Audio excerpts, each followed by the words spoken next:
স্বামী বিজ্ঞানানন্দ।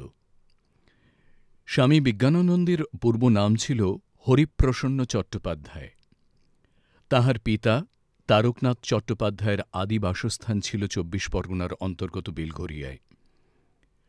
কর্মব্যপদেশে তিনি যখন এটোয়াতে বাস করিতেছিলেন, তখন ১৮৬৮ খ্রিস্টাব্দের ৩০ অক্টোবর শুক্রবার ১৫ই কার্তিক ১২৭৫ বঙ্গাব্দ বৈকুণ্ঠ চতুর্দশীতে হরিপ্রসন্ন জন্মগ্রহণ করেন।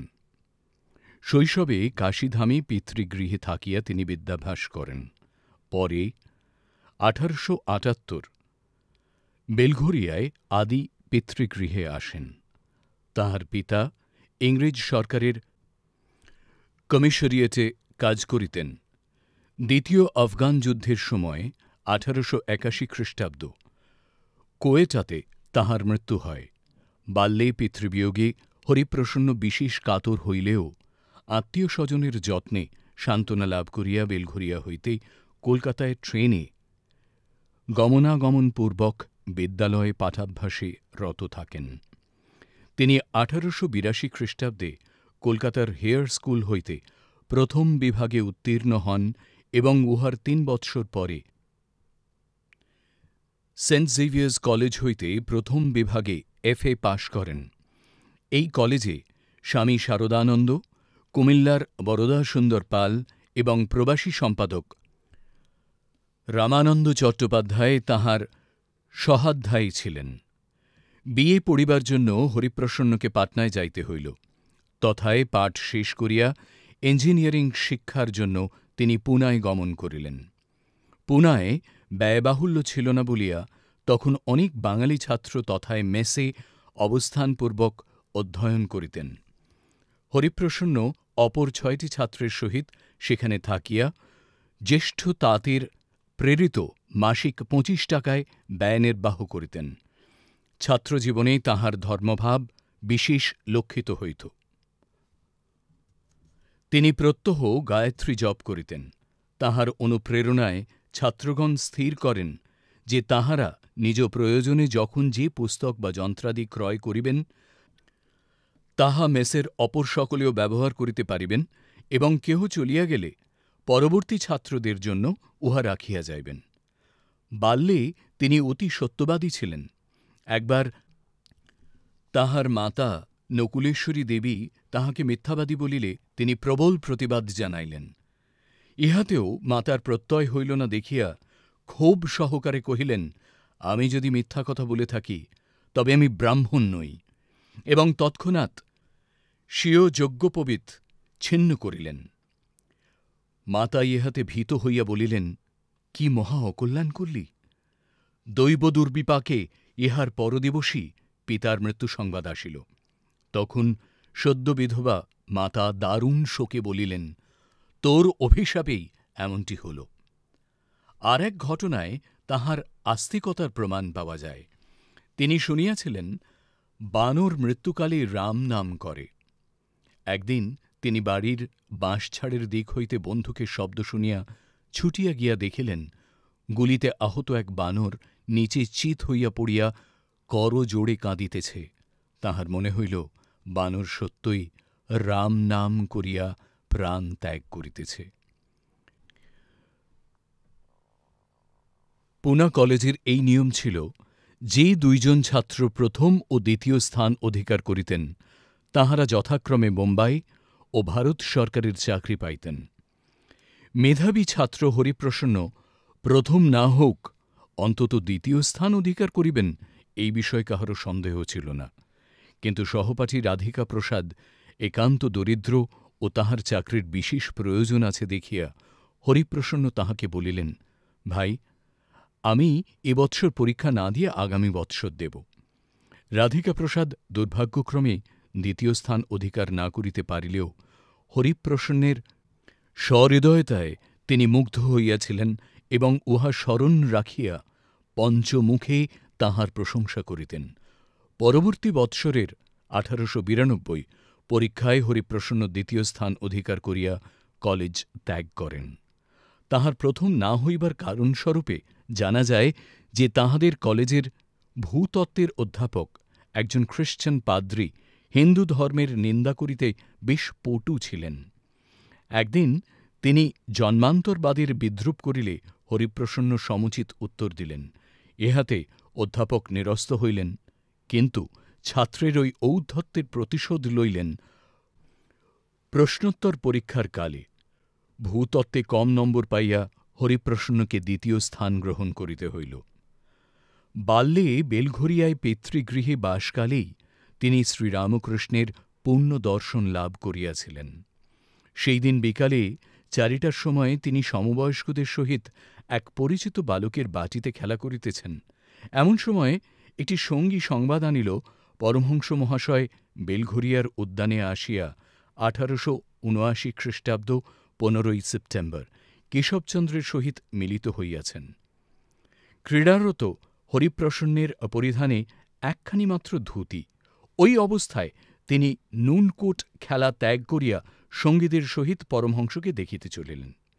তখন পরমহংস সম্বন্ধে কৌতুক ব্যতীত তাঁহার কোনো স্পষ্ট ধারণা ছিল না, আর গেরুয়ার প্রতি একটু ভীতিও ছিল। তাই এই দর্শনের স্মৃতি তাঁহার মনে অতি অস্পষ্ট ছিল এবং বর্ণনাকালে অন্যান্য দর্শনের সহিত মিশ্রিত হইয়া পড়িত। তাঁহার দ্বিতীয় দর্শন হয় দেওয়ান গোবিন্দ মুখার্জির গৃহে 18ই ফেব্রুয়ারি 1883। উক্ত দর্শন সম্বন্ধে তিনি বলেন, গিয়ে দেখি ঠাকুর সাদা কাপড় পরা দাঁড়িয়ে আছেন। এক অদ্ভুত দৃশ্য। মুখের ভাব যেন কিরকম, পাকা ফুটি যেমন ফেটে যায়, এ যেন সেই রকম। মুখ বিকৃত বলা চলে না, শরীরের সব শক্তি যেন উপরের দিকে উঠে গেছে। মুখে দিব্য ভাব আর ধরছে না, দাঁত সব বেরিয়ে পড়েছে। চোখ যেন কি দেখছে আর বিভোর হয়ে গেছে। ঠাকুর রামপ্রসাদী গান গেয়েছিলেন। গানের সঙ্গে সঙ্গে তাঁর ওই রকম ভাব দেখে মনে হল তিনি যেন মা কালীকে প্রত্যক্ষ দেখতে পাচ্ছেন আর আনন্দিতে মেতে আছেন। কিছু পরে ঠাকুর বসলেন। ঠাকুর যখন দাঁড়িয়েছিলেন তখন যেন মা কালীর ভাব, কিন্তু এখন শ্রীকৃষ্ণের ভাব। সেই দিন সন্ধ্যার পরে তাঁহারা বাড়িতে ফিরিলেন। অতঃপর 1883 নভেম্বর মাসে তিনি সহপাঠী শারদানন্দ ও বরদাপালের সহিত নৌকাযোগে দক্ষিণেশ্বরে গমন করিয়া ঠাকুরের পদপ্রান্তে প্রণাম করিবা মাত্র তিনি জানাইলেন যে তিনি তখনই কলকাতা যাইতে উদ্যত, গাড়ি আনিতে গিয়াছে। ঘরের মেঝেতে মাদুরের উপর বসিয়া তাঁহার তথায় উপস্থিত বাবুরামের নিকট হইতে গন্তব্যস্থানের ঠিকানা জানিয়া লইলেন এবং ঠাকুরের নিকট ইহাও অবগত হইলেন যে তাঁহাদের তথায় যাইতে আপত্তি নাই। তদনুসারে তাঁহারা নৌকাযোগে মণিমল্লিকের সিঁদুরিয়াপটির বাড়িতে অপরাহ্ন 4টায় উপস্থিত হইয়া ঠাকুরের লীলাবিলাস দর্শনে তৃপ্ত হইলেন। সেদিন গৃহে ফিরিতে দেরি হইল, তাই জননী হরিপ্রসন্নকে কারণ জিজ্ঞাসা করিলেন। পরমহংসদেবের নিকট গিয়াছিলেন শুনিয়া মাতা ভর্ৎসনাপূর্বক বলিলেন, সেই পাগলার ওখানে গিয়েছিলি যে 350 ছেলের মাথা খারাপ করে দিয়েছে? গর্ভধারিণীর এই কথার উল্লেখ করিয়া হরিপ্রসন্ন মহারাজ পরে বলিতেন, সত্যই মাথা খারাপ বটে, এখনও মাথা গরম আছে। তারপর একদিন দক্ষিণেশ্বরে আগত হরিপ্রসন্ন গৃহকোণে বসিয়া ঠাকুরকে দর্শন ও তাঁহার বচনসুধা পান করিতে থাকেন। ক্রমে ভক্তগণ উঠিয়া গেলেন, শুধু এক কোণে হরিপ্রসন্ন। আর ছোট খাটটিতে উপবিষ্ট ঠাকুর মৃদু হাস্যে হরিপ্রসন্নকে নিরীক্ষণ করিতেছেন।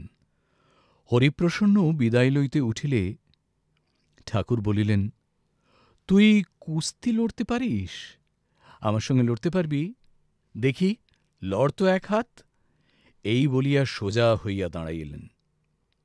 হরিপ্রসন্নের তখন পালোয়ানের মতো চেহারা, সুগঠিত বলিষ্ঠ দেহ। তিনি খুব ব্যায়াম করিতেন, 200 ডন ও 250 বৈঠক দিতে পারিতেন, আর কুস্তি লড়াটাকে তাঁহার ন্যায় যুবকেরই কর্ম মনে করিতেন। তাই অবাক হইয়া ভাবিতে লাগিলেন, ভালো রে ভালো, এ কেমন সাধু দেখতে এলাম, সাধু কুস্তি লড়তে চায়। প্রকাশ্যে বলিলেন, লড়তে জানি। ততক্ষণে ঠাকুর হাস্য সহকারে পালোয়ানের মতো তাল ঠুকিতে ঠুকিতে ক্রমেই হরিপ্রসাদের দিকে অগ্রসর হইয়া তাহার দুই হস্ত স্বীয় করদয়ে গ্রহণপূর্বক ঠেলিতে লাগিলেন। অগত্যা হরিপ্রসন্ন তাহাকে ঠেলিতে ঠেলিতে ক্রমে ঘরের দেওয়ালে চাপিয়া ধরিলেন। ঠাকুরের মুখে তখনও মৃদু হাসি, আর হস্তে হরিপ্রসন্নের করদয়। হরিপ্রসন্নের মনে হইল যেন কি একটা অলৌকিক শক্তি ঠাকুরের দেহ হইতে শিরশির করিয়া তাহার দেহে প্রবেশ করিতেছে। তাহার শরীর রোমাঞ্চিত ও অবশ্যপ্রায় হইল। ঠাকুর তখন তাহাকে মুক্তি দিয়া বলিলেন, কেমন, হারিয়েছিস তো? তারপর নিজের খাটটিতে গিয়া বসিলেন। এক অজ্ঞাত শক্তির নিকট পরাজিত হরিপ্রসন্ন তখন অননুভূত আনন্দে বিভোর। স্বল্পক্ষণ পরেই ঠাকুর আসিয়া আস্তে আস্তে তাহার পিঠ চাপড়াইয়া বলিলেন, মাঝে মাঝে এখানে আসিস, একদিন এলে কি হয়, এই ইত্যাদি। আরও কয়েকবার হরিপ্রসন্ন দক্ষিণেশ্বরে গিয়াছিলেন। দুই একবার সেখানে রাত্রিবাসও করিয়াছিলেন। রাত্রে ঠাকুর অল্পই আহার করিতেন, দুই একখানি প্রসাদী লুচি, একটু পায়েস ও একটি সন্দেশ। কেহ উপস্থিত থাকিলে সেও উহার কিয়দংশ পাইত। প্রথম রাত্রে হরিপ্রসন্ন আহারের এইরূপ ব্যবস্থা দেখিয়া খুবই চিন্তিত হইয়াছিলেন। ভাবিয়াছিলেন সে রাত্রি উপবাসেই কাটিবে। কিন্তু ঠাকুর নহবত হইতে রুটি ও তরকারি আনাইয়া তাহাকে দিলেন। অবশ্য হরিপ্রসন্নের মতো কুস্তিগীরের পক্ষে উহাও যথেষ্ট ছিল না। হরিপ্রসন্ন মধ্যে মধ্যে ঠাকুরের নিকট যান। আসিতে দেরি হইলে ঠাকুরও শরৎ প্রভৃতির দ্বারা তাহাকে ডাকিয়া পাঠান। একদিন সংবাদ পাইয়া তিনি দক্ষিণেশ্বরে উপস্থিত হইলে ঠাকুর বলিলেন, কিরে, কেমন আছিস? আজকাল আসা যাওয়া একেবারে কমিয়ে দিয়েছিস, ডেকে পাঠালেও কেন আসিস না? উত্তরে হরিপ্রসন্ন সরলভাবে জানাইলেন যে ইচ্ছে হয় না বলিয়াই আসেন না। ঠাকুর ইহাতে হাসিলেন মাত্র এবং জিজ্ঞাসা করিলেন, ধ্যান ট্যান করিস তো? হরিপ্রসন্ন জানাইলেন যে ধ্যানের চেষ্টা করেন বটে, ধ্যান হয় না। ঠাকুর তখন তাহাকে নিকটে ডাকিয়া জিহ্বায় কি একটা লিখিয়া দিলেন এবং পঞ্চবটীতে ধ্যান করিতে পাঠাইলেন। ঠাকুরের স্পর্শে সেদিন যেন তিনি বিহ্বল হইয়া গিয়াছিলেন। পা যেন আর চলে না। কোন প্রকার তিনি পঞ্চবটীতে গিয়া বসিলেন। তাহার পর আর কোনো বাহ্যজ্ঞান ছিল না। যখন জ্ঞান হইল, দেখেন ঠাকুর পার্শ্বে বসিয়া গায়ে হাত বুলাইতেছেন ও মুচকি মুচকি হাসিতেছেন। তখন ঠাকুর তাহাকে নিজের ঘরে লইয়া আসিলেন এবং সাধন সম্বন্ধে বহু উপদেশ দিলেন। সেদিন সেখানে আর কেহ ছিল না, শুধু ঠাকুর ও হরিপ্রসন্ন। ঠাকুর সেদিন তাহাকে আশ্বাস দিয়াছিলেন যে অতঃপর প্রত্যহ ধ্যান হইবে। অধিকন্তু স্ত্রীলোকের সম্বন্ধে বিশেষ সাবধান করিয়া বলিয়াছিলেন, দেখ, তোরা হলি মায়ের লোক, তার অনেক কাজ তোদের করতে হবে। কাকে ঠোকরানো ফল মায়ের পূজায় লাগে না রে, তাই বলছি খুব সাবধানে থাকবি। সোনার মেয়ে মানুষ ভক্তিতে গড়াগড়ি গেলেও সেদিকে ফিরেও তাকাবি না। 1884 খ্রিস্টাব্দের 13ই অগস্ট জন্মাষ্টমীর দিনে হরিপ্রসন্ন দক্ষিণেশ্বরে উপস্থিত ছিলেন।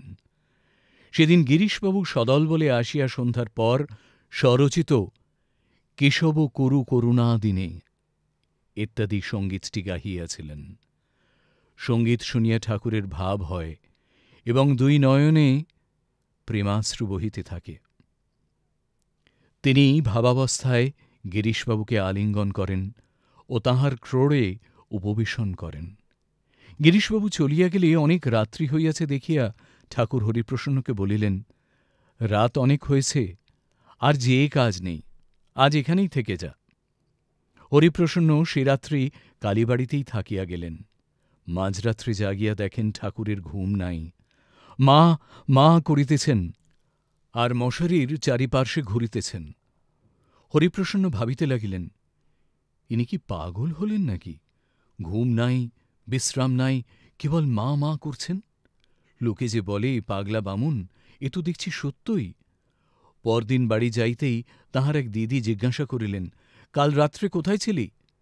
কালীবাড়িতে ছিলেন শুনিয়া বলিলেন, ওই পাগলা বামুনটার কাছে বুঝি? ওরে, তার কাছে যাসনি, যাসনি, সে লোকটা পাগল। আমি প্রায়ই ওই ঘাটে গঙ্গা স্নান করতে যাই, তার সব দেখেছি, সব জানি। হরিপ্রসন্ন সব শুনিয়া হাসিলেন।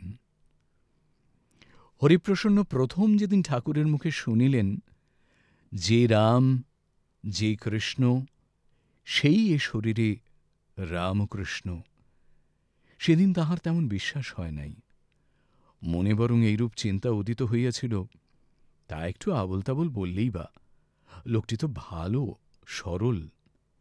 পরে একদিন স্বকক্ষে দণ্ডায়মান ঠাকুর গম্ভীরভাবে রাসলীলা ও গোপীদের শ্রীকৃষ্ণ প্রেমের ব্যাখ্যাচ্ছলে যখন বলিলেন, যে বৃন্দাবনে লাসলীলা করেছিল সেই এই শরীরটাতে আছে, সেদিন ঠাকুরের মুখ চক্ষুর ভাব ও কথার ভঙ্গিতে এমন একটা সংক্রামক দৃঢ় প্রত্যয়ের ছাপ ছিল যে হরিপ্রসন্ন উহা স্বচক্ষে দর্শন করিয়া আর অবিশ্বাস করিতে পারিলেন না।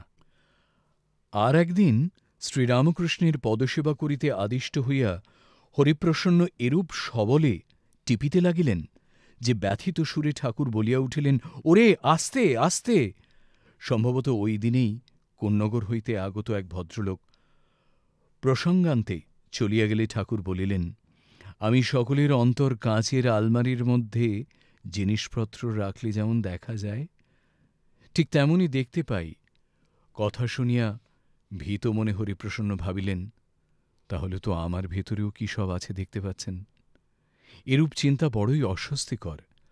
তবে হরিপ্রসন্নের এইটুকু ভরসা ছিল যে ঠাকুর প্রত্যেকের ভালোটাই বলিতেন, মন্দটা বলিয়া তাহাকে অপ্রস্তুত করিতেন না। যুবক হরিপ্রসন্নের মনে প্রশ্নের অবধি ছিল না। একদিন জিজ্ঞাসা করিলেন, ঈশ্বর সাকার না নিরাকার? শ্রীগুরু উত্তর দিলেন, ঈশ্বর সাকারও, নিরাকারও, আবার সাকার নিরাকারের পারও। যা কিছু দেখছিস সবই ঈশ্বর। সেই অপূর্ব বাণী শুধু শব্দরাশিরূপেই শিষ্যের কর্ণে প্রবেশ না করিয়া একটা অজ্ঞাত শক্তি মিশ্রিত হইয়া তাহার মনোরাজ্যে প্রবেশপূর্বক সেখানে আবাস স্থাপন করিল। এই জ্ঞানকে তিনি পরে অতি উচ্চ জ্ঞানের সহিত তুলনা করিতেন এবং ঘটনাটি এইরূপ আবেগভরে বর্ণনা করিতেন যে শতই মনে হইত যেন উহা শুধু পুনরুল্লেখ মাত্র নহে, পরন্তু অনুভূত সত্যের কিঞ্চিৎ বহিঃপ্রকাশ। মনে রাখিতে হইবে যে হরিপ্রসন্ন কান্ট, হেগেল প্রভৃতি পাশ্চাত্য দার্শনিকের মতবাদ অবগত ছিলেন এবং স্বয়ং তর্ক করিতে ভালোবাসিতেন। একদিন ঠাকুরকে বলিয়াও ফেলিয়াছিলেন, মশায়, আপনি কি জানেন? আপনি কি এসব বই পড়েছেন? ঠাকুর উত্তর দিয়াছিলেন, তুই কি বলছিস? বই টই সব ফেলে দে, ওতে জ্ঞান নেই, ওগুলো সব অবিদ্যা। হরিপ্রসন্ন শ্রীরামকৃষ্ণকে শেষ দর্শন করেন এক রাত্রে। তখন ঠাকুরের গলরোগের প্রারম্ভাবস্থা। অতঃপর তিনি বাঁকিপুরে পড়িতে চলিয়া যান এবং সেইখানেই ঠাকুরের লীলাবসানের সংবাদ প্রাপ্ত হন। খবর বাঁকিপুরে পৌঁছিবার পূর্বদিন তিনি প্রত্যক্ষ করিলেন ঠাকুর সশরীর সম্মুখে দণ্ডায়মান। অবশ্য তখন তিনি এই দর্শনের তাৎপর্য হৃদয়ঙ্গম করিতে পারেন নাই। পরদিবস সংবাদপত্রে সবিশেষ জানিতে পারিলেন। প্রসঙ্গক্রমে বলা যাইতে পারে যে স্বামীজীর দেহত্যাগ কালেও তাঁহার অনুরূপ দর্শন হইয়াছিল। হরিপ্রসন্ন তখন এলাহাবাদে গুডস শেড রোডের উপর ব্রহ্মবাদীন ক্লাবে থাকেন। ঠাকুরঘরে ধ্যানকালে তিনি দেখিলেন স্বামীজী ঠাকুরের ক্রোড়ে উপবিষ্ট। দেখিয়া ভাবিলেন, এ আবার কি? যথাসময় বেলুড় হইতে সংবাদ আসিল, স্বামীজী মহাসমাধি লাভ করিয়াছেন। পুনা হইতে ইঞ্জিনিয়ারিং পাশ করিয়া হরিপ্রসন্ন 1893 খ্রিস্টাব্দে গাজীপুরে ডিস্ট্রিক্ট ইঞ্জিনিয়ার নিযুক্ত হইলেন। গাজীপুরে অবস্থানের সুযোগে তিনি কয়েকবার পওহারী বাবাকে দর্শন করেন। গাজীপুর ব্যতীত এটোয়া, বুলন্দশহর, মিরাট ও মধ্যপ্রদেশের কয়েকটি স্থলেও তিনি কার্যোপলক্ষে অবস্থান করেন। যখন যেখানেই থাকুন না কেন, তিনি গুরুভ্রাতাদের সহিত ঘনিষ্ঠ সম্বন্ধ রাখিতেন। এইরূপে একবার এটুয়াতে তিনি স্বামীজীর দর্শন পান। 1897 খ্রিস্টাব্দে ছুটির শেষে বাঁকিপুর হইতে কর্মস্থলে ফিরিবার পথে বক্সার স্টেশনে তিনি অকস্মাৎ শিবানন্দজির সাক্ষাৎকার লাভ করেন এবং পরে কাশীধামে বংশী দত্তের বাটীতে পুনরায় তাঁহাকে দেখিতে যান। গাজীপুরে একবার অভেদানন্দজি তাঁহার অতিথি হইয়াছিলেন। এটুয়াতে একসময় সুবোধানন্দজি তাঁহার সহিত সাক্ষাৎ করিয়া মঠের আর্থিক অবস্থা বুঝাইয়া দিলে তিনি তদবধি মঠের সাহায্যকল্পে প্রতি মাসে নিয়মিতভাবে ৬০ টাকা করিয়া পাঠাইতে থাকেন। 1895 খ্রিস্টাব্দে বিরজানন্দজি ব্রঙ্কাইটিসে ও হৃদরোগে আক্রান্ত হইয়া বৃন্দাবন হইতে এটুয়া শহরে তাঁহার গৃহে উপস্থিত হন। পরে প্রেমানন্দজিও সেখানে যান। হরিপ্রসন্ন স্বভাবতই অর্থব্যয় মুক্তহস্ত ছিলেন। তাঁহার ঐকান্তিক যত্নে বিরজানন্দ ১ মাসের মধ্যেই পূর্ণ স্বাস্থ্য লাভ করিলেন। ইহার স্বল্পকাল পরেই হরিপ্রসন্ন কর্মত্যাগ করিয়া আলমবাজার মঠে গুরুভ্রাতাদের সহিত মিলিত হইলেন। মাতার ভরণপোষণের স্থায়ী ব্যবস্থা ও কনিষ্ঠ ভ্রাতার পাঠের ব্যয় নির্বাহের জন্য তাহাকে এতদিন চাকরি করিতে হইয়াছিল। এই সময় এই ২ প্রয়োজনের অনুরূপ অর্থ সঞ্চিত হওয়ায় তিনি সাংসারিক কর্তব্যভার হইতে মুক্ত হইলেন। আলমবাজার মঠে তিনি অতি নম্র ও দীন ব্রহ্মচারী বেশি থাকিতেন। হঠাৎ দেখিলে কেহই মনে করিতে পারিত না যে ইনিই একদা উচ্চ রাজকর্মচারীর পদে অধিষ্ঠিত ছিলেন। মঠের আবশ্যকীয় কর্মসমাপনান্তে তিনি নিজের ঘরে নিবিষ্ট মনে ধ্যানে মগ্ন থাকিতেন। 1897 অব্দে স্বদেশ প্রত্যাগত আচার্য স্বামী বিবেকানন্দ যখন উত্তর পশ্চিমাঞ্চলে ভ্রমণ করিতেছিলেন, তখন হরিপ্রসন্ন মহারাজ তাঁহার আহ্বানে তাঁহার সহিত মিলিত হইয়া দেরাদুন, রাজপুতানা প্রভৃতি স্থানে গমন করেন। অতঃপর মঠে প্রত্যাবর্তনের কিয়ৎকাল পরে স্বামীজীর নির্দেশানুসারে তিনি শ্রী শ্রী ঠাকুরের সম্মুখে যথাবিধি সন্ন্যাস গ্রহণপূর্বক বিজ্ঞানানন্দ নামে পরিচিত হন। আলমবাজার হইতে মঠ বেলুড়ে নীলাম্বরবাবুর বাগানে স্থানান্তরিত হইলে স্বামী বিজ্ঞানানন্দ তথায় আগমনপূর্বক স্বামীজীর আদেশে মঠের জন্য কৃত ভূমিতে গৃহনির্মাণ কার্যের ভার গ্রহণ করেন। এই জন্য তাহাকে জমির মাপ, বাড়ির নকশা, আনুমানিক ব্যয়ের পরিমাণ নির্ধারণ ইত্যাদি সমস্ত কার্যই স্বহস্তে করিতে হইত। অতএব গল্পগুজবের বড় একটা সময় পাইতেন না, আর তিনি উহা ভালোবাসিতেন না। নীলাম্বরবাবুর বাটীতে অবস্থানকালে তাঁহার জননী তাহাকে দেখিতে আসিলে শিশুপ্রায় সরল বিজ্ঞান মহারাজ বড়ই বিব্রত হইয়া ভাবিতে লাগিলেন, এই অভিনব পরিবেশের মধ্যে মা না জানি কি একটা কাণ্ড করিয়া ফেলিবেন। কাজেই আত্মগোপনই কর্তব্য বলিয়া স্থির করিলেন। এই আত্মরক্ষার প্রচেষ্টার সহিত মাতার প্রতি শৈশবোচিত ভয় ও শ্রদ্ধা মিশ্রিত হইয়া স্বামী বিজ্ঞানানন্দের চরিত্রকে সেদিন গুরুভ্রাতাদের নিকট বড়ই চিত্তাকর্ষক করিয়া তুলিয়াছিল। অবশেষে সকলের একান্ত আগ্রহে তিনি এক নিভৃত স্থানে জননীকে প্রণতি জানাইলেন। স্বামীজীকে তিনি যেমন ভালোবাসিতেন, তেমনি ভয়ও করিতেন। স্বামীজীকে বিরক্ত দেখিলে তিনি নিকটে না যাইয়া দূরে দূরে থাকিতেন। আহ্বান করিলে বলিতেন, এখন মশাই কাজ আছে, খুব ব্যস্ত আছি, পরে আসব। বেলুড়ের নবনির্মিত মঠের দ্বিতলে স্বামীজীর পাশের ঘরেই তাঁহার শয়নস্থান ছিল। রাত্রে পদশব্দে পাছে স্বামীজীর অসুবিধা হয়, এই ভয়ে তিনি পা টিপিয়া চলিতেন। তাঁহারই ঘরের সম্মুখে গঙ্গার দিকের বারান্দায় স্বামীজী ভ্রমণ করিতেন। এক রাত্রে তিনি এইভাবে পদচারণ করিতে করিতে দীর্ঘকাল গুনগুন করিয়া গাহিয়াছিলেন, মা ত্বং হি তারা, তুমিই ত্রিগুণধরা, পরাৎপরা ইত্যাদি। এই সকল স্মৃতি বিজ্ঞান মহারাজের মনে এতই জাগরুক ছিল যে পরবর্তীকালেও তিনি ওই স্থানগুলিতে স্বামীজীর উপস্থিতি অনুভব করিয়া বলিতেন, স্বামীজী এখনও তাঁর ঘরে আছেন। আমি তো তাঁর ঘরের পাশ দিয়ে যাবার সময় খুব পা টিপে টিপে চলি, যাতে তার কোনো অসুবিধা না হয়, আর তার ঘরের দিকে বড় একটা তাকায়নি, পাছে চোখাচোখি হয়ে যায়।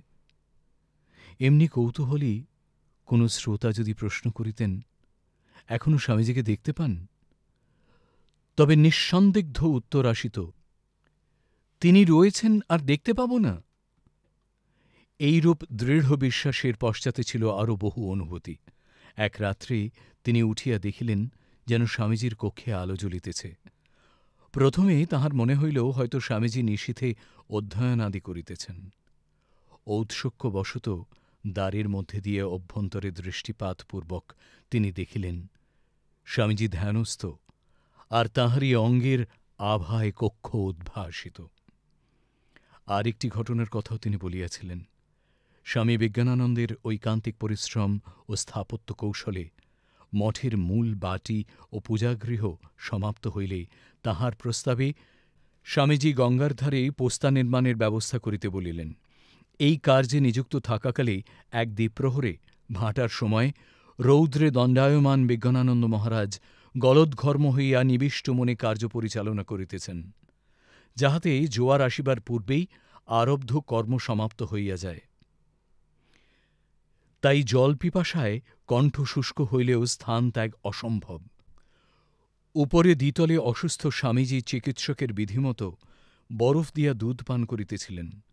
পাত্র নিঃশেষিত হইয়া গিয়াছে। এমন সময়ে পোস্তার দিকে দৃষ্টি পড়ায় সেবকের হস্তে শূন্য পাত্রটি দিয়া বলিলেন, পেশনকে গিয়ে দে। গ্লাসটি পাইয়া হরিপ্রসন্ন মহারাজ দুঃখিত মনে ভাবিলেন, এই অবস্থায়ও স্বামীজী ব্যঙ্গ করিতেছেন। তথাপি আদেশ পালন ও প্রসাদ ধারণ করা উচিত, এই বিবেচনায় অবশিষ্ট ২-৪ ফোঁটা যাহা ছিল তাহাই পান করিলেন। আশ্চর্যের বিষয়, মুখে যেন কে সুধা ঢালিয়া দিল। পিপাসা তখনই দূর হইয়া গেল এবং শরীর স্নিগ্ধ হইল। বিজ্ঞান মহারাজ শ্রী শ্রী মায়ের মহিমা প্রথমে তত অনুভব করিতে পারেন নাই। স্বামীজীর নিকটই উহা শিক্ষা করেন। ঘটনাটি তিনি নিজেই বর্ণনা করিয়াছেন। আমি শ্রী শ্রী মায়ের কাছে বেশি যেতাম না, তা স্বামীজী কি করে জানতে পারেন? একদিন তিনি আমাকে জিজ্ঞাসা করলেন, মাকে প্রণাম করতে গিয়েছিলে? আমি বললাম, না মশাই। স্বামীজী বললেন, এখনই যাও, প্রণাম করে এসো। আমি তো মাকে প্রণাম করতে চললাম। মনে মনে ভাবছি কোনো প্রকারে একটা ঢিপ করে প্রণাম করে চলে আসব। মাকে প্রণাম করে উঠতেই স্বামীজী পেছন থেকে বললেন, সে কি পেশন, সাষ্টাঙ্গ হয়ে প্রণাম করো? মা যে সাক্ষাৎ জগদম্বা। আমি আবার সাষ্টাঙ্গ হয়ে প্রণাম করে চলে আসি। আমি কিন্তু ভাবতেই পারিনি যে স্বামীজী আবার পেছনে পেছনে আসবেন। স্বামীজীকে এতটা সমূহ করিয়া চলিলেও উভয়ের মধ্যে সহজ সরল রসিকতার অভাব ছিল না। একদিন স্বামীজী বলিলেন, পেশন, দেশকালের উপযোগী করে নতুন স্মৃতি লিখতে হবে, বুঝলে? পুরনো স্মৃতি আর চলবে না। হরিপ্রসন্ন মহারাজ অমনি উত্তর দিলেন, মশাই, আপনার স্মৃতি চলবে কেন, দেশ নেবে কেন? স্বামীজী যেন অভিমান ভরে ছোট ছেলেটির মতো মহারাজকে ডাকিয়া বলিলেন, রাখাল, শোন শোন, পেশন বলে আমার কথা নাকি দেশ নেবে না। মহারাজ উপযুক্ত মধ্যস্থের মতো বলিলেন, পেশন কি জানে, ও ছেলে মানুষ, তোমার কথা দেশ একদিন নিশ্চয়ই নেবে। স্বামীজীর তখন কত আনন্দ। বলিলেন, শুনলে পেশন, দেশ আমার কথা নেবেই। মঠের কার্য সমাপনান্তে স্বামীজীর আদেশে তিনি ১৯০০ খ্রিস্টাব্দের শরৎকালে তীর্থরাজ প্রয়াগে যাইয়া বাস করিতে লাগিলেন। তিনি প্রথমেই মুঠিগঞ্জে তাঁহার বন্ধু ডাক্তার মহেন্দ্রনাথ ওদেদ্দার মহাশয়ের অতিথি হন। কিয়ৎকাল তথায় অতিবাহিত হইলে শরৎচন্দ্র মিত্র প্রমুখ কয়েকজন যুবকের অনুরোধে গুড শেড রোডের উপর তাঁহাদের প্রতিষ্ঠিত ব্রহ্মবাদীন ক্লাবে চলিয়া যান। ব্রহ্মবাদীন ক্লাবে তাঁহার যে ১০ বৎসর অতিবাহিত হইয়াছিল, উহা তপস্যা ও সাধনায় পরিপূর্ণ। রন্ধন ও পাত্রাদি পরিষ্কার প্রভৃতি দৈনন্দিন গৃহকর্ম তাঁহাকেই করিতে হইত। বাটিতে জলের কল না থাকায় প্রতিবেশীর গৃহ হইতে জল আনিতে হইত। ব্রাহ্মমুহূর্তের পূর্বেই শয্যা ত্যাগান্তে তিনি কয়েক ঘণ্টা ধ্যানে কাটাইয়া পূর্বাহ্নের অবশিষ্টাংশ পূজা ও অধ্যয়নাদিতে ব্যয় করিতেন। অধ্যয়নে তিনি এতই তন্ময় হইতেন যে সময়ের জ্ঞান থাকিত না বা কাহারও আগমনে উহার ব্যাঘাত হইত না। ইহারই এক সময়ে তিনি পণ্ডিত ভগবত দত্তের নিকট বেদাধ্যয়ন করেন। গ্রন্থাদির জন্য শ্রীশচন্দ্র বসুর পুস্তকাগার তাহার জন্য সর্বদা উন্মুক্ত থাকিত। অপরাহ্ন প্রধানত ধ্যানেই কাটাইয়া তিনি সন্ধ্যায় ক্লাবের কার্যে মন দিতেন এবং ওই সময়ে আগন্তুক বালকদিগকে গীতা পড়াইতেন। ক্লাব তখন তাঁহারই যত্ন ও ভিক্ষালব্ধ অর্থে পরিচালিত হইত। উপদেশ চাহিলে স্বল্পভাষী বিজ্ঞান মহারাজ দু-চার কথায় উত্তর দিতেন কিংবা নীরব থাকিতেন। পীড়াপিড়ি করিলে বলিতেন, ছেলেবেলায় বর্ণপরিচয়ে যা যা পড়েছ তাই জীবনে সাধন কর, অর্থাৎ সদা সত্য কথা কহিবে। পরের দ্রব্য না বলিয়া লইলে চুরি করা হয়। এই দুইটি নীতি যদি সাধন করতে পারো, আর সবই তাহলে সহজ হয়ে যাবে। আপনাতে ডুবিয়া যাওয়াই ছিল তাঁর সাধনার উদ্দেশ্য। তিনি প্রতি কার্যে ছিলেন নীরব, নিয়মানুবর্তী ও একনিষ্ঠ। বৃথা গল্পগুজবে তিনি সময় নষ্ট করিতেন না কিংবা বিনা প্রয়োজনে বন্ধুবান্ধবের বা ভক্তদের গৃহে যাইতেন না।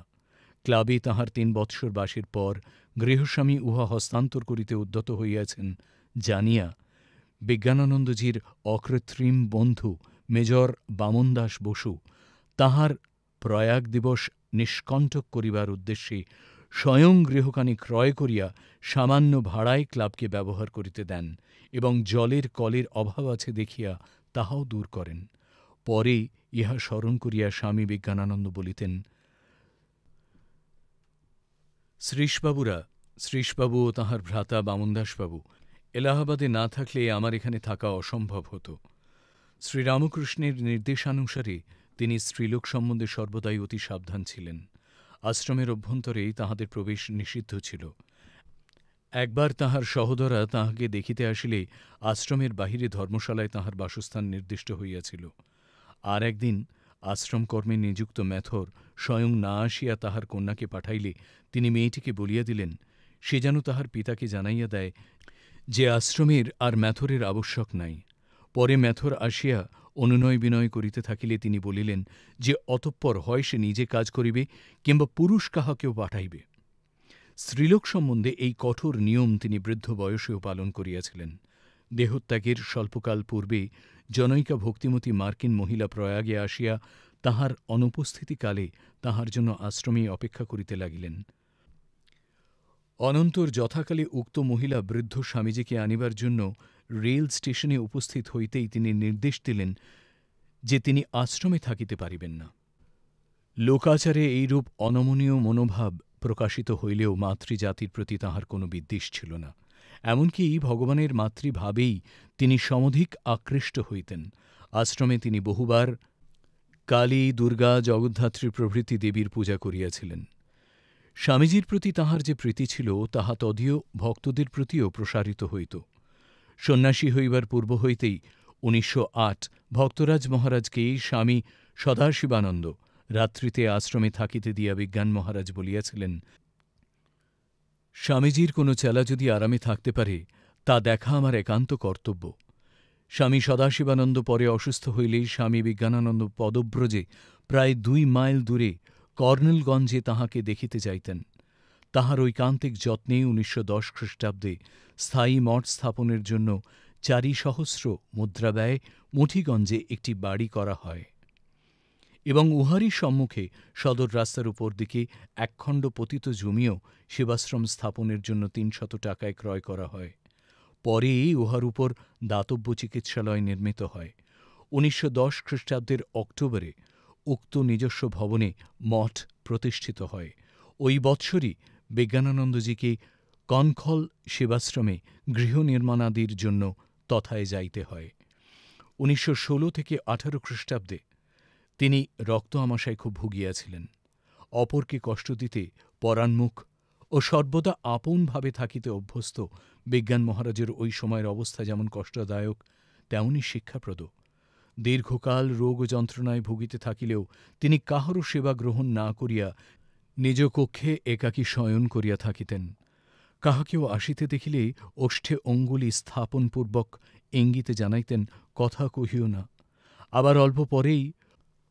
হস্তসঞ্চালনপূর্বক আদেশ দিতেন, চলিয়া যাও। আহার প্রায় ছাড়িয়া দিয়াছিলেন। ঘরে এক কুঁজা জল থাকিত, পিপাসা পাইলে নিজেই জল গড়াইয়া পান করিতেন। প্রথমে অ্যালোপ্যাথিক মতে চিকিৎসা হইয়াছিল, কিন্তু উহাতে আরোগ্য না হওয়ায় হোমিওপ্যাথি আরম্ভ হয় এবং উহাতেই রোগের উপশম হয়। তদবধি হোমিওপ্যাথির উপর তাঁহার বিশ্বাস জন্মে। তবে অসুখ হইলেও তিনি সহজে ডাক্তারের সাহায্য লইতেন না। এই ভাব তাঁহার চিরকালই ছিল। শেষ বয়সে তাঁহার পা ফুলিয়াছে দেখিয়া বেলুড় মঠে জনৈক সাধু তাঁহাকে বলিয়াছিলেন, একজন ডাক্তার দেখালে ভালো হয়। তাহাতে তিনি উত্তর দিয়াছিলেন, আমার ডাক্তারের উপর মোটেই বিশ্বাস নেই। সাধুটি জানাইলেন যে একজন খুব বড় ডাক্তার মঠে যাতায়াত করেন, তাহাকেই ডাকা হইবে। বিজ্ঞানানন্দজি জিজ্ঞাসা করিলেন, তাঁর চেয়ে বড় ডাক্তার আছে? উত্তর হইল, নীলরতনবাবু তাঁর চেয়ে বড়। আবার প্রশ্ন হইল, তাঁর চেয়ে বড়? উত্তর, তাঁর চেয়ে বড় এখানে আর কেউ নেই। বিজ্ঞানানন্দ মহারাজ তখন বলিলেন, একজন আছেন, তিনিই হচ্ছেন ঠাকুর। তাঁর চেয়ে বড় আর কেউ নেই। বস্তুত ঠাকুরের উপরই তিনি সর্বতোভাবে নির্ভর করিয়া থাকিতেন এবং কথাবার্তায় উহাই প্রকাশ করিতেন। তিনি পূর্বে এই আশ্রম হইতে বড় একটা বাহিরে যাইতেন না, কিন্তু আরোগ্য লাভান্তে তাঁহার ভ্রমণের মাত্রা এতই বাড়িয়াছিল যে সুস্থ হইবার কয়েক মাস পরে তিনি যখন বায়ু পরিবর্তনের জন্য কাশীধামে যান, তখন একদিন বেড়াইতে বেড়াইতে সারনাথে উপস্থিত হন। সারনাথের মিউজিয়ামে গাইড, প্রদর্শক বিভিন্ন বস্তু প্রদর্শন বপদেশে তাহাকে একটি বিশেষ বুদ্ধমূর্তির সম্মুখে লইয়া আসিলে তিনি সেখানে এক দিব্যদর্শন লাভ করেন। সেই মূর্তিতে বুদ্ধের জন্ম হইতে মহাপরিনির্বাণ পর্যন্ত জীবন বৃত্তান্ত বর্ণিত ছিল। বৃত্তান্তটি স্তরে স্তরে অনুধাবন করিতে করিতে তাহার নিকট হইতে সমস্ত ব্রহ্মাণ্ড অন্তর্নিহিত হইয়া গেল এবং তিনি নিজে যেন একটি ক্ষুদ্র বিন্দুর ন্যায় এক নিরাকার জ্যোতি সমুদ্রের কূলে দাঁড়াইয়া ওই জ্যোতি নিরীক্ষণ করিতে লাগিলেন। ক্রমেই তাহার সত্তা যেন সেই সমুদ্রে বিলীন হইল। রহিল শুধু শান্তি, জ্ঞান ও আনন্দ। এই ভাব কতক্ষণ ছিল তাহা তিনি জানেন না। গাইড তাহাকে অগ্রসর হইতে বলিলে তিনি যন্ত্রবৎ চলিলেন বটে, কিন্তু তখন তিনি এক নেশায় বিভোর। এই ভাবের নেশা তাহার ৩ দিন ছিল। তিনি বলিয়াছিলেন যে অন্যত্র তীর্থাদিতে বহু অনুভব হইয়া থাকিলেও এই রকমটি পূর্বে কখনো হয় নাই। আর একবার তিনি স্থির করিয়াছিলেন যে সারনাথ দেখিয়া পরে বিশ্বনাথ দর্শনে যাইবেন, কিন্তু সারনাথ হইতে ফিরিবার পথে মনে হইল, কি হইবে যাইয়া? বিশ্বনাথ তো এক পাথরের ঢেলা ছাড়ার কিছুই নন। যাহা হোক, পূর্ব অভিপ্রায়ানুসারে শেষ পর্যন্ত বিশ্বনাথ মন্দিরে যাওয়া হইলে তিনি দেখিলেন সেখানে বিশ্বনাথ লিঙ্গ নাই, জীব জগৎ কিছুই নাই, এক নিরাকার সত্তামাত্র বিদ্যমান। কাশীতে আর এক সময় তিনি বিশ্বনাথের দর্শন পান। সেবারে শিবাশ্রমের বাটি নির্মাণের জন্য তিনি এলাহাবাদ হইতে কাশীতে যান এবং স্টেশন হইতে এক্কা করিয়া শিবাশ্রমের দিকে অগ্রসর হন। পথে এক মোড়ে গাড়ি উল্টাইয়া তিনি পড়িয়া যান।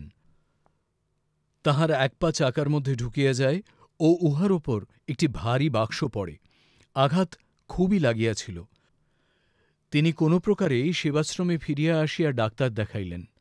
আঘাতের ফলে তাহার জ্বর হইল এবং বিছানায় পড়িয়া ছটফট করিতে করিতে তিনি ভাবিতে লাগিলেন, হা বিশ্বনাথ, ঠাকুরের কাজের জন্য তোমার রাজত্বে এলাম, নিঃস্বার্থ কাজ, তাই এরকম হল। কাজের ক্ষতি হচ্ছে। পরে দ্বিপ্রহর রাত্রে স্বপ্নে দেখেন জটাজুটমণ্ডিত শিব মৃদুমন্দ হাস্য সহকারেই তাহার দিকে অগ্রসর হইতেছেন। তিনি ভাবিলেন শিব তাহাকে লইয়া যাইতে আসিয়াছেন, তাই বলিলেন, কি শিব ঠাকুর, আমাকে কি নিতে এসেছেন? এখন আমি যাব না, ঠাকুরের কাজ আছে, তাই আগে করতে হবে। কিন্তু সে কথা কে শোনে? শিব হাসিতে হাসিতে অগ্রসর হইয়া তাহাকে গাঢ় আলিঙ্গন করিলেন। সে হিম স্পর্শে তাহার সমস্ত যন্ত্রণা দূর হইয়া গেল। শিবকে তিনি বলিলেন, এখন তবে এসো, ঠাকুরের কাজ করতে হবে। পরদিন উঠিয়া দেখেন জ্বরও নাই, পায়ের ব্যথাও নাই, সব সারিয়া গিয়াছে। এই সঙ্গে এলাহাবাদের একটি দর্শনের উল্লেখ করিয়া আমরা প্রসঙ্গান্তরে যাইব। তখন শীতকাল। প্রত্যহ শেষ রাত্রে উঠিয়া তিনি গঙ্গা স্নান করিতেন। সেই দিনও ত্রিবেণী সঙ্গমে স্নানান্তে গঙ্গা স্তব করিয়া আশ্রমে ফিরিতেছেন। এমন সময় দেখিলেন এক দিব্যশ্রীমণ্ডিতা বালিকা ৩টি বেণী দুলাইয়া তাঁহার সম্মুখে চলিতেছেন। প্রথমে তিনি উহা স্বাভাবিকভাবেই গ্রহণ করিয়াছিলেন, কিন্তু অকস্মাৎ সেই মূর্তি অন্তর্নিহিত হওয়ায় তিনি বুঝিলেন, ইনেই ত্রিবেণী মাই। অনুগ্রহপূর্বক তাহাকে দর্শন দিয়া গেলেন। ১৯১৮ অব্দে তাঁহার মাতা প্রয়াগে পূর্ণকুম্ভ স্নান করিতে আসেন। সেইবার পুত্রের সেবায় প্রীত হইয়া তিনি তাহাকে প্রাণ ভরিয়া আশীর্বাদ করেন। মায়ের আশীর্বাদ কত দুর্মূল্য তাহা বিজ্ঞানানন্দজি জানিতেন। তিনি বলিয়াছিলেন, গর্ভধারিণী খুশি থাকিলে ঠাকুরও শীঘ্র কৃপা করেন। কুম্ভ হইতে ফিরিবার অল্পকাল পরেই ১৯১৯ খ্রিস্টাব্দে তাঁহার জননী দেহত্যাগ করেন। বেলুড়ে স্বামী বিজ্ঞানানন্দ কেবল বিশেষ কার্যোপলক্ষেই আসিতেন এবং ওইভাবেই কাশী ও কনখলে যাইতেন। এতদ্যোক্তিত তাঁহার সন্ন্যাসী জীবনের অধিকাংশ সময়ই প্রয়াগে অতিবাহিত হইয়াছিল। সে জীবনে বৈচিত্র্য না থাকিলেও গভীরতা ছিল। ধ্যান, জপ, তপস্যা ও বিদ্যানুশীলনে উহার প্রতি মুহূর্তে পরিপূর্ণ ছিল। প্রয়াগের গরমে দ্বীপ্রহরের ব্রহ্মবাদীন ক্লাবের দোতলায় এক কক্ষে বসিয়া তিনি বাংলাতে জল সরবরাহের কারখানা ও সূর্য সিদ্ধান্ত লিখিয়াছিলেন। ওই সময়েই সুরেশচন্দ্র দত্ত মহাশয়ের শ্রী শ্রী রামকৃষ্ণের জীবনী উপদেশের হিন্দি অনুবাদ এবং উহার কয়েক বৎসর পূর্বে দেবী ভগবত ও বৃহজ্জাতক ইংরেজিতে অনুবাদ করিয়া ছাপাইয়াছিলেন। শরীরত্যাগের ১০-১২ দিন পূর্ব পর্যন্ত তিনি রামায়ণের ইংরেজি অনুবাদে ব্যাপৃত ছিলেন এবং উহার কিয়দাংশ প্রকাশিতও হইয়াছিল। কার্যটি অসমাপ্ত রাখিয়াই তিনি চলিয়া গিয়াছেন। এই অনুবাদ সম্বন্ধে তিনি বলিয়াছিলেন, যখন আমি রামায়ণ লিখতে বসি তখন জগৎ ভুল হয়ে যায়, আর সামনেই রাম, লক্ষ্মণ, সীতা ও মহাবীরকে প্রত্যক্ষ দেখতে পাই। ১৯১৯ খ্রিস্টাব্দে ব্রহ্মানন্দ মহারাজের আহ্বানে তিনি স্বামীজীর মন্দির নির্মাণার্থে বেলুড়ে আগমন করেন। স্বামীজীর প্রতি অসীম ভক্তির সহিত মহারাজেরও প্রতি অনুপম শ্রদ্ধা ভালোবাসা মিশ্রিত হইয়া তাহাকে এই কার্যে প্ররোচিত করিয়াছিল। তিনি একদিন বলিয়াছিলেন যে মহারাজের সহিত তাঁহার ভগবৎ সাদৃশ্যও ছিল। তাহাদের উভয়েরই বহু দর্শনাদি হইত।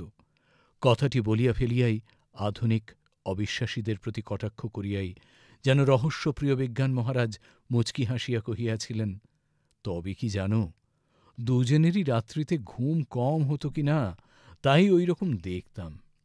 তোমরা ইয়াং বেঙ্গল, তরুণ বাঙালি, ওসব বিশ্বাস করো না। জীবনের অন্তিম ভাগে তাহাকে দাক্ষিণাত্য, সৌরাষ্ট্র, পেশোয়ার, সিংহল, ব্রহ্মদেশ প্রভৃতি অঞ্চলেও যাইতে হইয়াছিল। এতদ্ব্যতীত পূর্ববঙ্গেও তাঁহার পদার্পণ হইয়াছিল। ১৯৩১ খ্রিস্টাব্দের শেষভাগে তিনি দক্ষিণ ভ্রমণে গমনপূর্বক ক্রমে কাঞ্চী ও মাদুরা দর্শনান্তে ত্রিবান্দ্রম হইয়া কন্যাকুমারীতে উপস্থিত হন। সেখানে স্বামীজীর এক গভীর অনুভূতির সহিত চিরবিজড়িত ভারতের শেষ প্রস্তরখানিকে তিনি প্রায় অর্ধঘণ্টা যাবৎ নির্নিমেষ নয়নে নিরীক্ষণান্তে মন্দিরে দেবীকে দর্শনপূর্বক পূর্ণবার ত্রিবান্দ্রম হইয়া রামেশ্বর দর্শনে গমন করিলেন। রামেশ্বর হইতে প্রত্যাবর্তনান্তে তিনি এই যাত্রায় বাঙ্গালোর, মহীশূর ও উতকামান্ডেও গিয়াছিলেন। পরবৎসর সেপ্টেম্বর মাসে তিনি চিত্রকূট দর্শন করিয়া তাঁহার দীর্ঘকালের একটি সাধ মিটাইলেন। অতঃপর ওই বৎসরই শীতকালেই দ্বারকাধাম দর্শনান্তে রাজকোট আশ্রমে গমন করেন এবং তথা হইতে বোম্বাই নগরে উপনীত হন। ১৯৩৩ অব্দের এপ্রিল মাসে তিনি দিল্লি ও লাহোর হইয়া পেশোয়ার ও লান্ডি কোটালে গমন করেন। তিনি সিংহল ভ্রমণেও গিয়াছিলেন ওই বৎসরেই।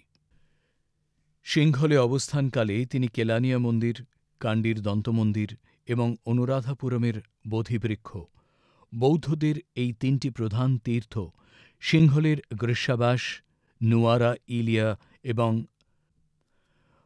বাটিকালোয়া ও তৃণকোমলীতে রামকৃষ্ণ মিশনের কার্যাবলী দর্শন করেন। ১৯৩৫ অব্দের মার্চ মাসে তিনি প্রয়াগ হইতে বেলুড় হইয়া ভুবনেশ্বর গমন করেন এবং তথা হইতে মোটরে কোণারকের সূর্য মন্দির দেখিয়া আসেন। এতদ্যোদিত ওই বৎসর তিনি দিনাজপুর, তমলুক, কামারপুকুর, জয়রামবাটি প্রভৃতি স্থানেও গিয়াছিলেন। ওই বৎসরই ২৭ অক্টোবর নিজস্ব ভূমিতে কানপুরের রামকৃষ্ণ মিশনের সেবাশ্রমের ভিত্তি স্থাপন করেন। ঢাকা, বরিশাল ও পাটনায় ১৯৩৫ অব্দেই তাঁর শুভ পদার্পণ হয়। ওই সমস্ত স্থলে দীক্ষা ও উপদেশাদি দ্বারা তিনি বহু ভক্তকে কৃপা করেন। পরবৎসরেই তিনি ঘাটশিলা ও জামশেদপুর গমনপূর্বক অনুরূপ কৃপা বিতরণ করেন। ওই বৎসরের বিশেষ ঘটনা রেঙ্গুন গমন। রেঙ্গুন হইতে তাহাকে পেগু শহরে শায়িত বুদ্ধমূর্তি দেখাইতে লইয়া যাওয়া হয়। সেই মূর্তি সমক্ষে তিনি বিহ্বল চিত্তে দীর্ঘকাল দণ্ডায়মান রহিলেন। এদিকে সকলেই ফিরিতে উদ্গ্রীব, কিন্তু ধ্যানমগ্ন মহাপুরুষ তখন কালাতীত। অতঃপর তিনি অকস্মাৎ বলিয়া উঠিলেন, চল চল, তাড়াতাড়ি যাই। মোটরে উঠিয়া তিনি আপন মনে নীরবে বসিয়া রহিলেন। অপর এক বুদ্ধমূর্তি দেখিতে লইয়া গেলেও গাড়ি হইতে নামিলেন না। রেঙ্গুনের পথে অনেক পীড়াপিড়িতে বলিলেন, বুদ্ধদেব কৃপা করে আজ আমায় দর্শন দিয়েছেন। দেখলুম শায়িত বুদ্ধমূর্তিটি যেন জীবন্ত, তাঁর সৌন্দর্যের কি অপূর্ব বিভা। স্বামী বিজ্ঞানানন্দের জীবনের একটি প্রধান ঘটনা বেলুড়ে শ্রীরামকৃষ্ণ মন্দিরের ভিত্তি পুনঃপ্রতিষ্ঠা ও পরে ওই মন্দিরে মর্মর মূর্তিতে ঠাকুর প্রতিষ্ঠা। ১৮৯৭ খ্রিস্টাব্দের শেষ ভাগে স্বামী বিবেকানন্দের সহিত বিজ্ঞানানন্দ যখন ভারতের উত্তর পশ্চিমাঞ্চলে ভ্রমণ করিতেছিলেন, তখন তাঁহারা ভারতের স্থাপত্যশিল্প পুঙ্খানুপুঙ্খরূপে পর্যবেক্ষণ ও শ্রীরামকৃষ্ণের ভাবী মন্দির কিরূপ হওয়া উচিত তাহা আলোচনা করিতেন। যথাকালে বেলুড়ে ফিরিবার পর স্বামীজী নীলাম্বর মুখার্জির বাগানে গঙ্গাতীরে ভ্রমণকালে একদিন স্বামী বিজ্ঞানানন্দকে ডাকিয়া মন্দিরটি কোথায় কিভাবে হইবে সেই সব কথা সবিস্তারে বলিতে লাগিলেন। মন্দিরের বর্ণনা শেষ করিয়া স্বামীজী তাহাকে একটি নকশা প্রস্তুত করিতে নির্দেশ দিলেন এবং কহিলেন, এ দেহটা ততদিন থাকবে না, তবে আমি উপর থেকে দেখব। ১৯২৯ খ্রিস্টাব্দে শিবানন্দজি মন্দিরের ভিত্তি প্রতিষ্ঠা করেন, কিন্তু পরে এই মন্দিরের স্থান কিঞ্চিত পরিবর্তিত হওয়ায় বিজ্ঞানানন্দজি ১৯৩৫ অব্দের গুরু পূর্ণিমাতে নিরূপিত স্থানে পুনঃ তাম্রফলক স্থাপন করেন। পরবৎসর ১০ই মার্চ হইতে মন্দিরের নির্মাণ কার্য আরম্ভ হয়। মন্দিরটি যাহাতে সুচারুরূপে অথচ শীঘ্র সমাপ্ত হয়, এই বিষয়ে বিজ্ঞানানন্দজি বিশেষ আগ্রহ দেখাইতেন এবং বেলুড়ে বাসকালে কার্য কিরূপ অগ্রসর হইতেছে স্বয়ং দেখিতে যাইতেন। ১৯৩৭ অব্দের জগদ্ধাত্রী পূজার দিন মন্দির প্রতিষ্ঠার কথা হইয়াছিল এবং তিনি ওই জন্য বেলুড়ে আসিয়াছিলেন, কিন্তু গর্ভমন্দিরের কার্য সমাপ্ত না হওয়ায় তিনি বলিয়াছিলেন, তোমরা বাপু বড় দেরি করো, যত শীঘ্র পারো প্রতিষ্ঠার কার্য শেষ করে ফেলো, আর বেশি দেরি করো না। তিনি আরও বলিয়াছিলেন, স্বামীজী মন্দিরের প্ল্যান করেন, কিন্তু মন্দির হয়নি। রাজা মহারাজ চেষ্টা করেন, তিনি করতে পারলেন না। মহাপুরুষ ভিত্তি স্থাপন করেন, তিনি করতে পারলেন না। সবাই একে একে চলে গেলেন। তাই বলছি, যত শীঘ্র পারো তোমরা কাজ শেষ করে নাও, দেরি করো না। এই কথার তাৎপর্য সকলেই বুঝিতে পারিলেন। সুতরাং নাটমন্দিরের সমাপ্তি পর্যন্ত অপেক্ষা না করিয়া গর্ভমন্দিরে শ্রীরামকৃষ্ণের মর্মর বিগ্রহ স্থাপনপূর্বক ১৯৩৮ খ্রিস্টাব্দের ১৪ই জানুয়ারি পৌষ সংক্রান্তির দিনে মন্দির প্রতিষ্ঠা কার্য সমাপনের সংকল্প গৃহীত হইল। প্রতিষ্ঠার ২ দিন পূর্বেই তিনি এলাহাবাদ হইতে আসিলেন। অতঃপর শুভদিন ব্রাহ্মমুহূর্তে আত্মারামের কৌটা পুরাতন ঠাকুরঘর হইতে নিচে নামাইয়া আনা হইল এবং উহা লইয়া অতি বৃদ্ধ বিজ্ঞান মহারাজ মোটর গাড়িতে উঠিলেন। গাড়ি লাল শালুর উপর দিয়া ধীরে ধীরে নতুন মন্দিরের নিচে উপস্থিত হইলে তিনি নামিলেন এবং আত্মারামের কৌটা লইয়া মন্দিরে প্রবেশপূর্বক বেদিতে স্থাপন করিলেন। পরে পূজা ভোগ নিবেদন ও আরতি সমাপ্ত হইলে তিনি নিজ কক্ষে ফিরিলেন। কক্ষে ফিরিয়া তিনি বলিলেন, স্বামীজীকে বললাম, স্বামীজী, আপনি উপর হতে দেখবেন বলেছিলেন, আজ দেখুন আপনারই প্রতিষ্ঠিত ঠাকুর নূতন মন্দিরে বসেছেন। তখন আমি স্পষ্ট দেখতে পেলাম স্বামীজী, রাখাল মহারাজ, মহাপুরুষ মহারাজ, শরৎ মহারাজ, হরি মহারাজ, গঙ্গাধর মহারাজ প্রভৃতি সকলেই দাঁড়িয়ে আছেন। কিয়ৎক্ষণ পরেই তিনি ইহাও বলিয়াছিলেন, এবার আমার কাজ শেষ হল। স্বামীজী আমার উপর যে কাজের ভার দিয়েছিলেন, সে ভার আজ আমার মাথা থেকে নেমে গেল। ১৯৩৪ খ্রিস্টাব্দে তিনি বেলুড় মঠের ট্রাস্টি এবং সমগ্র মঠ ও মিশনের ভাইস প্রেসিডেন্ট নির্বাচিত হন। অতঃপর স্বামী অখণ্ডানন্দের দেহত্যাগের পরে ১৯৩৭ খ্রিস্টাব্দে প্রেসিডেন্ট হন। ১৯৩৮ অব্দে শ্রীরামকৃষ্ণ উৎসবের সময় তিনি শেষবার বেলুড় মঠে আগমন করেন। উৎসবান্তে ৮ই মার্চ এলাহাবাদে ফিরিয়া যাইবার পর হইতেই তাঁহার শরীর ক্রমে অসুস্থ হইতে থাকে। চিরকাল স্বাবলম্বী ও ঈশ্বরপরায়ণ তিনি জাগতিক প্রতিকার ও চিকিৎসা দিতে বিশ্বাস করিতেন না। সুতরাং প্রতিদিন অবস্থার অবনতি হইতে থাকিলেও কাহারও সেবা গ্রহণ বা কোনরূপ চিকিৎসায় সম্মত হইলেন না, বরং বাহিরের লোকের আশা বন্ধ করিয়া দিলেন। এদিকে আবার যথাসময় চেয়ারে বসিয়া দৈনন্দিন কার্যের নির্দেশও দিতে থাকিলেন। কিন্তু ৯ই এপ্রিল তাহাকে শয্যাগ্রহণ করিতে হইল। তখন সেবকদের একান্ত অনুরোধে তিনি সামান্য হোমিওপ্যাথিক চিকিৎসায় সম্মতি জানাইলে ডাক্তার আসিয়া বলিলেন, বেরি হইয়াছে। ওই সময় রাত্রে প্রায় তিনি মা মা শব্দ উচ্চারণ করিতেন। আহারাদি সমস্তই বন্ধ হইয়া গিয়াছিল। মধ্যে মধ্যে জল পান করিতেন মাত্র। অবশেষে ২৫শে এপ্রিল সোমবার অপরাহ্ন ৩:২০ সময় তিনি লীলা সংবরণ করিলেন। পরদিন কাশী, হরিদ্বার ও অন্যান্য স্থান হইতে আগত সন্ন্যাসীরা শোভাযাত্রা সহকারে তাঁহার পূতদেহ ত্রিবেণী সঙ্গমে লইয়া গিয়া সেখানে সলিল সমাধি দিলেন। বিজ্ঞানানন্দজির অনাড়ম্বর সাধুবৃত্তিতে সকলেই আকৃষ্ট হইতেন। এইরূপে মদনমোহন মালব্য, অধ্যাপক উমেশচন্দ্র বসু, মেজর বামন দাস বসু প্রভৃতি বিশিষ্ট ভদ্রমহোদয়গণ তাঁহার সহিত ঘনিষ্ঠভাবে পরিচিত হইয়াছিলেন। আবার বালকদিগের সহিত তিনি প্রাণ খুলিয়া মিশিতেন, কিন্তু ছেলেদের সহিত হাসি তামাশা ও ক্রীড়াদি করিলেও তিনি কখনো নিজেকে হারাইয়া ফেলিতেন না। অনিচ্ছাস্থলে তাঁহার গাম্ভীর্য দেখিয়া বালকেরা সসম্ভ্রমে দূরে সরিয়া যাইত। বৃদ্ধ বয়সে দীক্ষিত শিষ্যদের সহিত ব্যবহারকালেও তাঁহার এইরূপ চরিত্র সকলের দৃষ্টি আকর্ষণ করিত। তাঁহার উপদেশগুলি অনেক ক্ষেত্রে হাস্যরস সমন্বিত হইয়া বড়ই চিত্তাকর্ষক হইত। বিজ্ঞান মহারাজের উপদেশ শুনিতে শুনিতে হয়তো কোনো শ্রোতা কথাচ্ছলে সাহস ভরে বলিয়া ফেলিলেন, আমরা আর আপনার কথার মূল্য কি বুঝব? আমাদের কাছে ওসব গল্পই বটে, ঠাকুরমার গল্প। অমনি তিনি উত্তর দিলেন, হ্যাঁ হে, সবই গল্প, বাস্তবিকই গল্প। পৃথিবীটাকে যদি গল্প মনে করে নেওয়া যায় তাহলে কত আনন্দ, আর যাই এটাকে বাস্তবিক মনে করলে অমনি কষ্ট।